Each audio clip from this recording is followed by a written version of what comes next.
majority of the young people know me from, and I do BBC Radio 4, which is the rest of you. So I cover the whole spectrum, and so I recently wrote a book, Humble Pie, and I've written one book previously called Things to Make and Do in the Fourth Dimension, which, as was mentioned in the introduction, is currently the second most viewed video on the RI channel, despite the fact that it's all abstract mathematics. And I figure tonight, with some applied mathematics, I'm taking number one. So I wrote the first book, and Penguin, the publishers, were like, would you like to write a second book? And the problem with Things to Make and Do in the Fourth Dimension is, even though I was incredibly proud of it, and even though it sold very well for a maths book, it sold average for a book, right? Which is great, right? Average is about 50% of books. I'm very happy with that, right? But Penguin don't care what's in the book, right? They could publish, another celebrity cookbook or anything. I mean, that's the one option, actually. And so I had to convince them it was a good decision to publish a book about mathematics. And so I suggested to them I could write a book all about my favourite mathematics mistakes, which is where Humble Pie, a comedy of maths errors, came about. And they liked that because people like tales of disaster, they like stories of things going wrong, they enjoy laughing at other people. I made a career of being the receiving end of that, and so and they said, yes, write that book, that's great. People who aren't specifically maths nerds, which is their polite way of describing my target demographic, right, people still enjoy reading these stories. And my ulterior motive was by showing examples of where maths goes wrong in everything from finance, engineering, statistics, medicine, you name it. I can show an excuse to talk about the maths that's required for these areas of our modern society, right? And so obviously maths works pretty flawlessly most of the time, so much so that most people have no idea how dependent we are on mathematics. People often don't value maths for that reason. So I thought this is a great excuse to just talk about all the places maths is used, but by using things going wrong as my way in. And actually, because I used to be a maths teacher, actually, can you cheer any maths teachers in?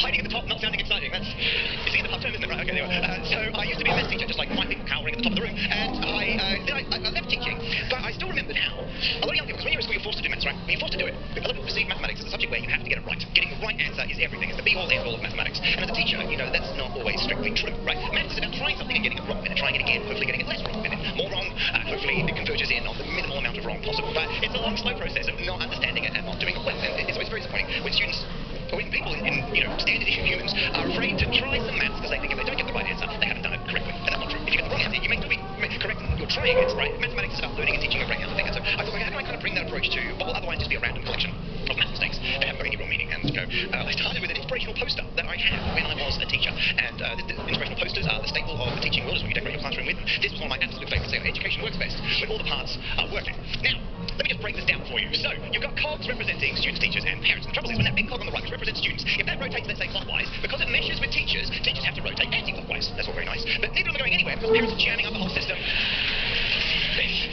Surprisingly, more applaud for the teachers than the parents.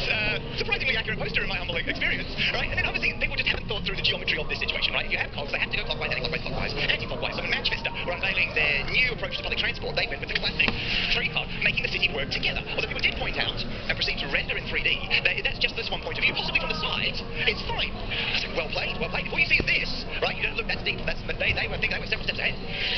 Until I saw an article where President Trump in the United States was negotiating the North American Free Trade Agreement, and when that was put in the newspapers to show how all the working parts of North America should be moving in unison, papers use this illustration, where you've already used your third dimension, right? You're not getting that back. So I paid good money to license that image, to put it in my book, just so I could use the caption, making cogs great again. So, totally worth it. And finally, £2 coins. When the £2 coin came out to celebrate the millennium, so there was a competition to design it. This was the winning entry, and it's got different concentric, circles, bits, where it shows different stages of UK history. In the middle one, your kind of mechanical age here, is a series of cogs. And because if a cog goes clockwise, the one next to it has to go anti-clockwise, then clockwise, anti-clockwise, you have to have an even number of cogs as you go around. The £2 coin has an odd number of cogs. It would not work. People on the internet were unimpressed and smug in equal measure. And the Royal Mint put out a statement saying that it doesn't matter, right? What are you going on about? It's just meant to represent that age. And I was like, that's curious, but I wonder, because it's a 50-50. I don't know what would be a great example to simulate a 50-50 chance. Imagine flipping something, right? It could go either way. If you do it at random, you get an odd or an even number of cogs. And so I looked up the person who designed this coin, guy called Bruce Russian. He's an art teacher in Norfolk, and on his website he's got his original design, which would have worked. It's an even number of cogs. The actual coin that was made, these 3 cogs were removed, which meant that it wouldn't work. I said, wow, like he had it right, and the Royal Mint broke it. But was that deliberate? So I sent him an email. I said, okay, I'm really sorry. I'm sure people pointed this out. I'm just curious, because I noticed you got it right. Was that deliberate? Did you think about it? Was it a concern? What happened? I'm writing a book about math mistakes. I'm curious to know what was your thought process. And he replied to say that he didn't think, as an artist, it should have to be correct. He thought it's representative, a bunch of cogs, it doesn't make a difference to the artistic work of the design. And to be honest, I kind of agree with him. He then said that he decided to make it work anyway, because otherwise he would get loads of annoying emails from parents. There you go. Unfortunate edge, because when I was writing a book about math mistakes, I didn't want it to be all about niche theoretical math problems, of which there are things people thought they proved something and they hadn't, and that's interesting to a small demographic that includes this guy. But then there's also the kind of pedantic, you're wrong, I'm right, which is the opposite of it's fine to make mistakes, which is one of the things I want to get across. And a lot of dates don't really matter. So I hunted down a copy of this book. I remember this from years and years and years ago. I forget when I didn't have it as a child. I must have seen some. I mean, a lot of my friends procreate, and I saw somewhere this book. This is a Sesame Street book. This is Ernie expressing his dislike of the possibility of being forced to live on the moon, which feels like a niche concern, but there you go. And I hunted down a copy of this book. I found it on the internet, and there's one thing about it which really bothers me. It's not important. It's not a major issue. Does anyone, apart from the child and a very loud Tiffany over there, like to tell what's wrong with it? There's stars where the moon should be. You are 100% correct. What are these? There's not a hole in the moon. As far as I'm aware, in the extended Sesame Street universe, there are not Muppet bases that we can see twinkling on the moon, right? And so you often see a pleasant moon, and then you'll see stars shining through it. And no, the moon is, well, from our point of view, a disc, right? And it's always there. It blocks out the stars. We just see different bits depending on how it's lit, and it's an artistic version of that.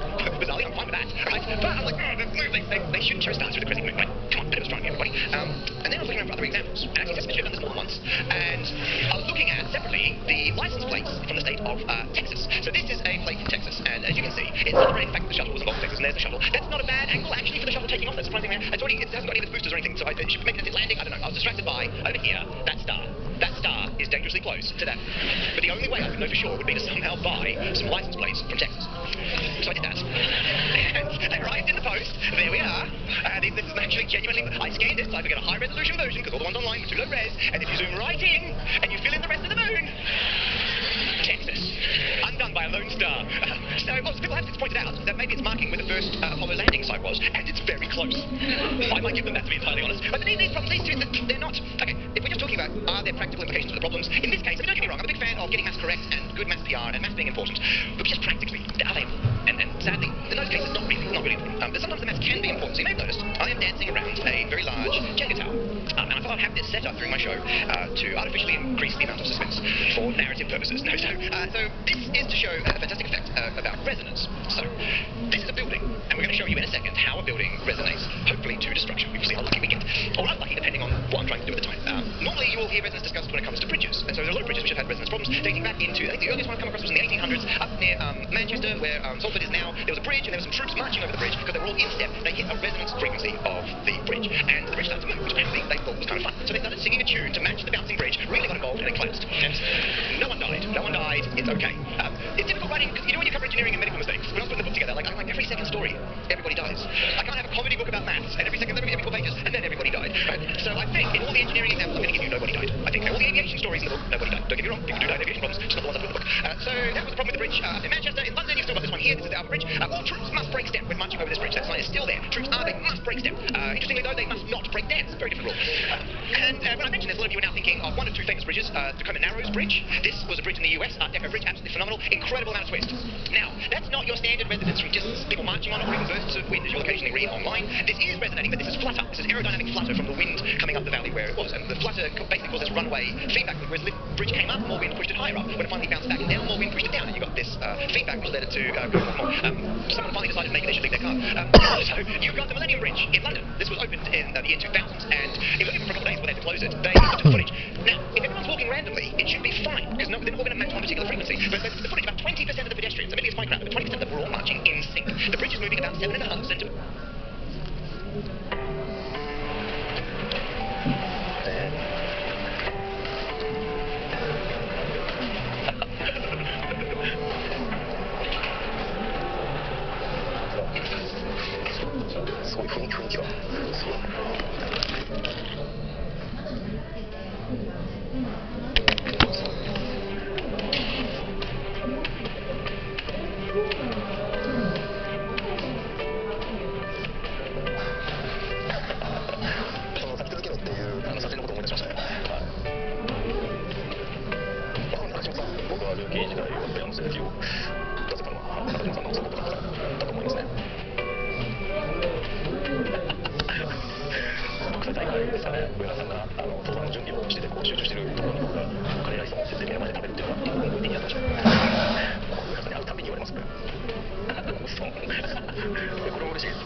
users either way, right, which is about 7.5 too many. And so they had to close it and do all sorts of crazy things to damp it, because what was happening was the bridge was moving a bit, and people were moving with it, as they were then stepping in time with the bridge. So the bridge moving was causing the pedestrians to synchronize, and the pedestrians synchronizing was causing the bridge to move. And you get this feedback. The official wording was, it was synchronous lateral excitation. Right? There was a feedback, energy was going in, and it was matching a resonant frequency, which is, of course, totally terrifying. I'm more interested, though, I've been obsessed with bridges one thing, they're easy to move, and we find, for the most part now, which is why the bridges are so amazing, for the most part now, bridges work fine. Buildings, less so. So, there was a building in South Korea in 2011, which is disturbingly recent, anything within a decade I find terrifying. It was a 39-story building, and one day, in 2011, people on the 38th floor evacuated because they thought there was an earthquake or something. It was shaking like crazy. They left the building. No one else knew what they were going on about. The building was fine. Now, what? They did an investigation, and they recreated this, so this is genuinely true. It turns out, on the 12th floor was an exercise class, and about 20 people decided to exercise to a different song that day. They exercised to Snap's I've Got the Power. If you're unfamiliar with Snap's I've Got the Power, that would be better as a dramatic, if you're unfamiliar with Snap's I've Got the Power, and that's as much as I can play without the institution getting a copyright strike on their channel. So they danced that song. The song happened to match the resonant frequency of the building, and the 38th floor moved 10 times more than normal. So when people design buildings, they have to try and factor this in, and there's a big problem, which is why this is actually kind of a teaching aid for learning about resonance in building. I borrowed this off a friend of mine who is an engineer, and they've actually come along to give me a hand, because I'm not qualified to run this, and see what it can show us about resonance. So if you please, welcome to the stage from the University of Bath, Paul Shepherd. There he is. Well, welcome. I haven't seen you since we put this back together. Okay, it's been minutes. So, don't pick that up yet, I get nervous. Okay, so, first of all, what do you do at the University of Bath? I teach mathematics to civil engineers. I research how we can use computers to design better buildings, and I've also got a role in our Institute of Mathematical Innovation, helping companies with their maths problems. Fantastic. No, he started and ended with maths to keep me happy. So, you use this in your lectures, I believe? Yes. And just talk us through, what is this bit of kit?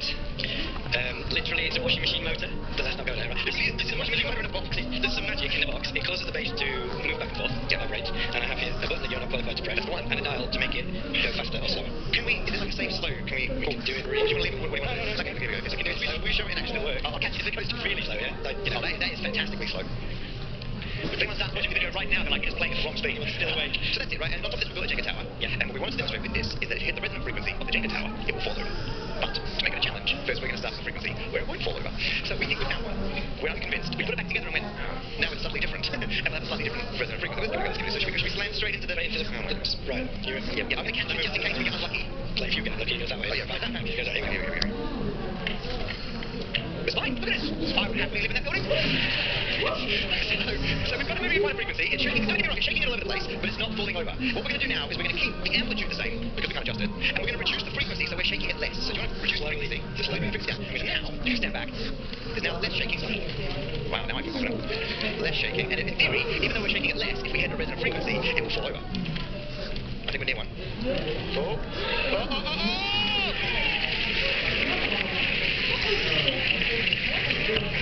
As we're shaking it slower, we're putting less energy into it. We're just putting the energy in at just the right time to build and accumulate in the system rather than cancelling out. And so you show this to what? The civil engineering students?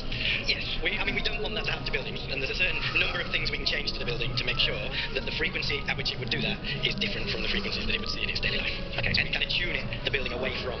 And you don't test it by putting models on this? No. You run like simulations or something? We do maths on it, obviously. Correct answer. And are there any buildings, like, can you give us examples of buildings you've done this on, or are you like under a lot of non-disclosure agreements? Not anymore. You're an academic now. Well, I was working on a bridge, I won't say which one, at the same time as the wobbly bridge across the Thames had problems. Really? So I was working for, let's say, a different company, and of course we watched that and thought we'd better make trouble. You're like, what's that happened to them first? So, I mean, it did take the world of engineering a little bit by surprise that it happened so seriously. So, yeah, we can now understand. It was the person element that we knew the maths, but we didn't quite understand how people synchronised their unpredictable ones. And now, in the 2 decades since, when people design bridges, or any building, I guess, do you have to now factor in human movement as well?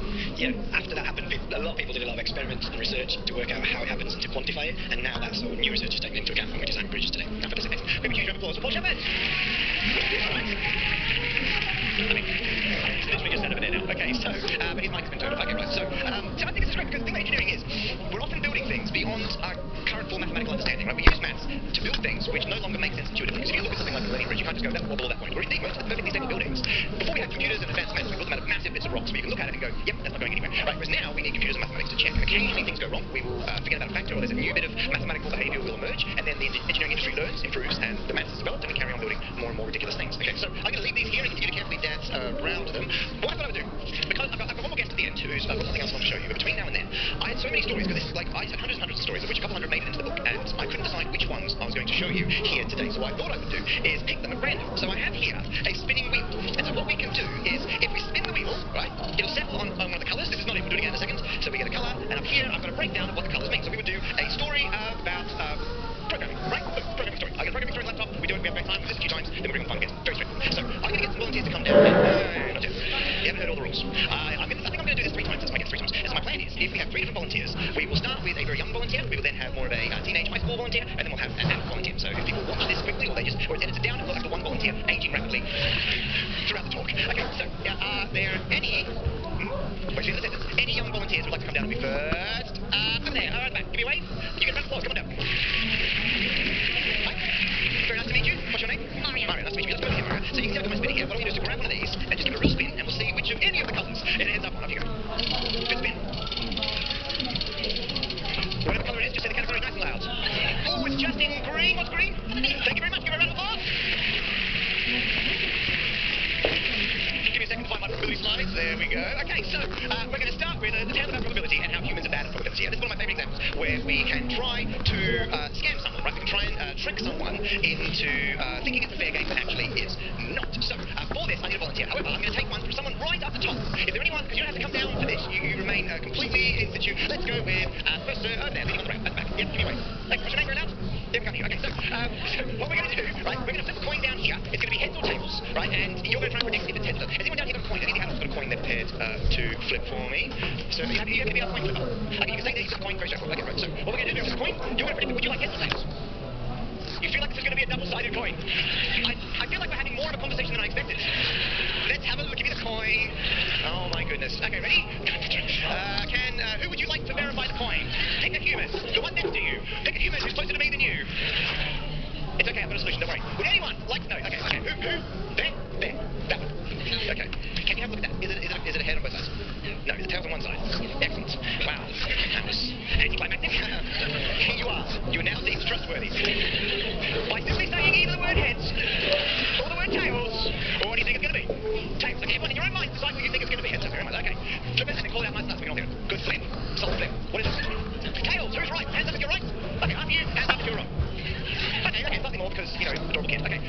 So, was that fair though? And by the way, it's not a trick coin, there's nothing fancy going on, it's not because there's more metal on one side than the other, right? Assuming that it's a perfectly fair coin, everyone should be happy, that was a perfectly fair challenge. In fact, if we were to bet money, which young people you shouldn't, right? But were you to do such a thing, you would have a 50-50 chance of winning versus losing. And if you played over and over again, you would win as often as you lose. If you played the same person, you would end up passing money back pretty much around, right? No one has an advantage in that game. We can make the game slightly more exciting by having more than one flip. So if instead of asking you what one flip would be, I could say, we're going to flip it, we'll do 2 flips. So you can choose heads, or heads, tails, or tails, heads, or tails, tails. Like, what would you like next? What would you like? Tails, right? And everyone here could think of their own one that they want to have. And if we flipped it, you've all got a 1 in 4 chance of being right. Or if we're playing 2 of us, if we don't get it straight away, we can keep flipping it until one of us has our run come up first. Still a fair point. Must be still fair. What if we did 3? In fact, everyone in your own minds decide what 3 flips in a row. Heads, tails, heads, tails, tails, tails, heads, tails, tails. Right? What do you, in your own minds, decide what you think it's going to be. What did you size up there? Tails, tails, you get one more. Heads, tails, tails, heads, right? In fact, there's all the options. So you may have picked one of those, and they're all equally likely. I'm now going to bet all of you simultaneously that mine will come up before yours. So I want you to have a look at this, and I want you to choose which one is yours. Make sure you choose which one is yours, and then I'm going to add my predictions next to yours. So if you predicted heads, heads, tails, I predict tails, heads, heads, because I'm playing you all individually. If you pick tails, tails, heads, I pick heads, tails, tails. I have different predictions. It's not the same, but I mix up the predictions based on what you said. So everyone make sure you're happy which one is yours and my prediction next to it. You all got that? Okay. So what we're going to do now is we're going to start flipping the coin until either you win or I win, and we'll keep going until every single game is finished. So, first one up. Flip the coin. Where do you go? Heads. Second one. Oh, third one. Tails. So, a lot of people are now happy they've just won. If you said heads, heads, tails, you have just beaten me. I said tails, heads, heads, which has not come up. But some people, yours isn't here yet. So do it. You flip it again. Great, I love it. You're being more enthusiastic each time. Tails. So now, the last 3 are now heads, tails, tails. So if you had heads, tails, tails, you've now won. If I had heads, tails, tails, I've now won. Or if I had heads, heads, tails against yours, I've now won. You need to keep track who wins first, you or me. So if either I beat you with heads, heads, tails, or I beat you with heads, tails, tails, it's better than mine. Okay, give us a flip. Heads. So the next one is tails, tails.